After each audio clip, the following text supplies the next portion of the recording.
चलो ओके करो. आवाज क्लिअर येतोय का? डबल कसं झालं काय झालं? चला कमेंट करा बरं.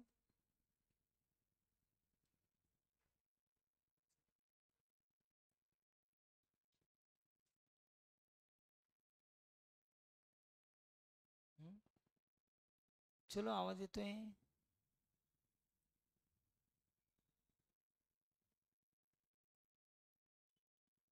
नाही जाते वाटतंय ना. आली.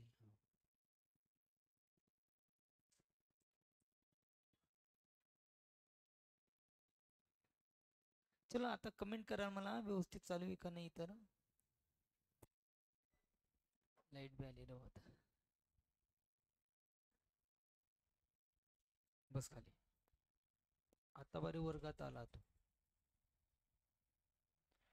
चलो बघ आपण परत एकदा मी सांगतो तुम्हाला आपण या थेरम मध्ये काय केलेलं आहे ते.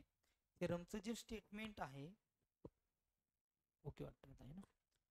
थेरमचं जे स्टेटमेंट आहे ते काय थेरमचं statement the chords corresponding to congruent arcs of a circle are congruent. म्हणजे काय असणार आहे सर्कल.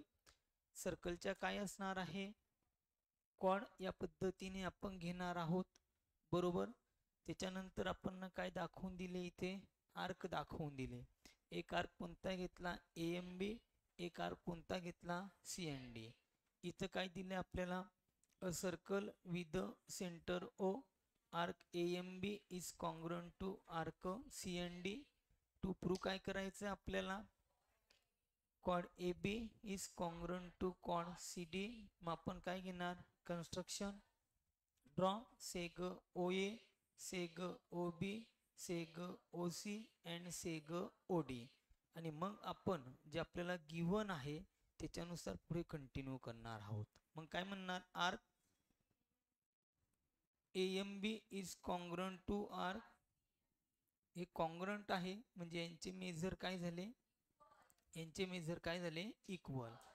मग आता आपण इथं घेऊया ना काय so measure of arc AMB is equal to central angle कोणता येणार आहे मग अँगल AOB याला देऊन टाका equation number 2.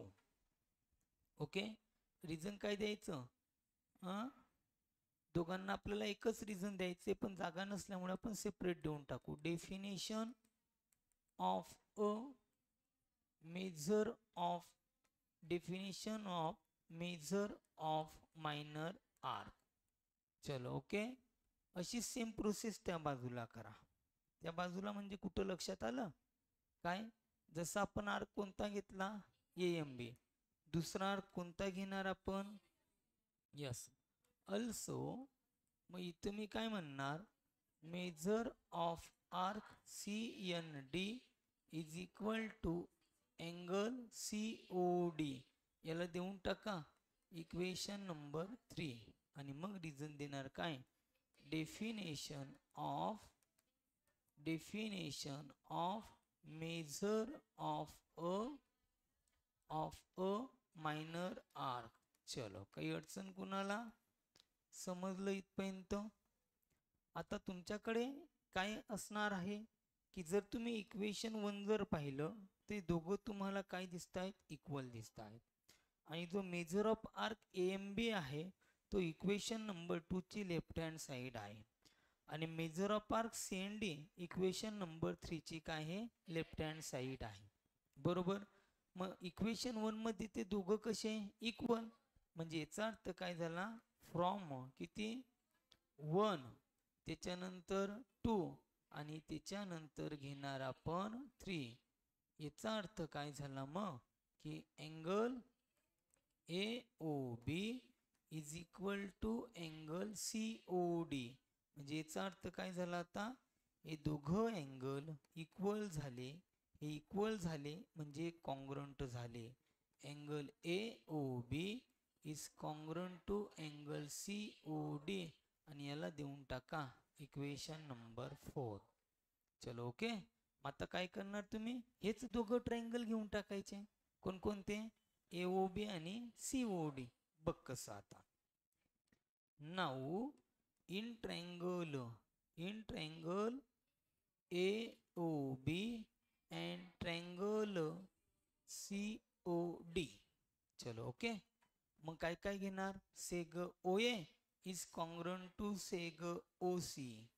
seg OA is congruent to seg OC. दुसरी seg OB is congruent to seg OD. आणि या दोघांना रिझन देणार तुम्ही काय? Radii of the same circle. Yes. चलो ओके. मग आता काय? एक काय घेणार तुम्ही? अँगल घेणार. कोणता अँगल घेणार आता बोला बरं? Angle AOB. Yes. Angle AOB is congruent to angle COD. कितीवरनं घेणार याला? फ्रॉम 4. चला आले का 3 एलिमेंट पहा बरं. आले? यस. कोणकोणते आले मग? यस. ही साईड या साईडशी कॉन्ग्रुएंट, हा अँगल या अँगलशी कॉन्ग्रुएंट, ही साईड या साईडशी कॉन्ग्रुएंट. म्हणजे दोघं ट्रायंगल काय झाले आता? कॉन्ग्रुएंट. कोणते दोघं triangle? Triangle AOB is congruent to triangle COD. Reason काय देणार? By SAS test of congruence.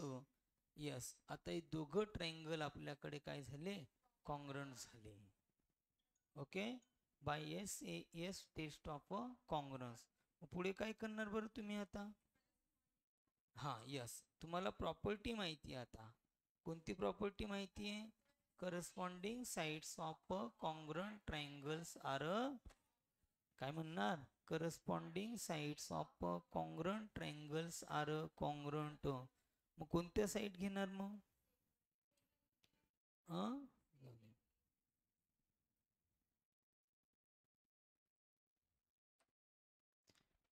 चला. Corresponding sides of congruent triangles are congruent. मग कोणते येतील ते आता? बघ आपण OAB यूज केली, OB पण यूज केली. मग राहिली कोणती? AB. कोणती राहिली? AB. म्हणजेच तुम्ही काय म्हणणार? Seg AB is congruent to seg CD. आणि याला रिझन देणार corresponding sides of congruent triangles. काय? Corresponding sides of congruent triangles. मग पुढे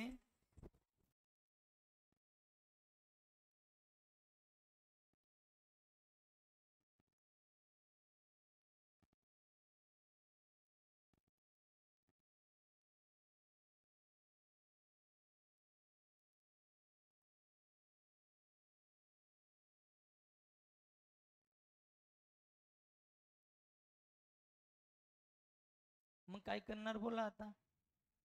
येस काय असेल आपलं? टू प्रूव्ह असेल. म्हणून दॅट इज काय म्हणणार मग आता? कॉड AB इज कॉन्ग्रुएंट टू कॉड CD. मग इथं म्हणणार मी दॅट इज काय? दॅट इज कॉड AB इज कॉन्ग्रुएंट टू कॉड CD. इथे मॅनेज नाही करता आलं ते बरोबर. ठीक आहे. चला समजला का थेरम? काही अडचण आहे या थेरम मध्ये? इझी थेरम आहे. स्टेटमेंट लक्षात ठेवायचं तुम्हाला. काय काय आहे? The chords corresponding to congruent arcs of circle are congruent. किंवा याला असं पण म्हटलं जातं काय? Corresponding arcs are congruent. म्हणजे केव्हा केव्हा म्हणणार तुम्ही? जेव्हा त्यांच्या द कॉर्ड्स कॉन्ग्रुएंट तर त्याच्याशी रिलेटेड आर्क्स कॉन्ग्रुएंट. जर आर्क्स कॉन्ग्रुएंट तर त्याच्याशी रिलेटेड कॉर्ड्स कॉन्ग्रुएंट. आता हा पुढचा आपण त्याचा कॉन्व्हर्स पाहणार. ओके. चलो एकच मिनिट.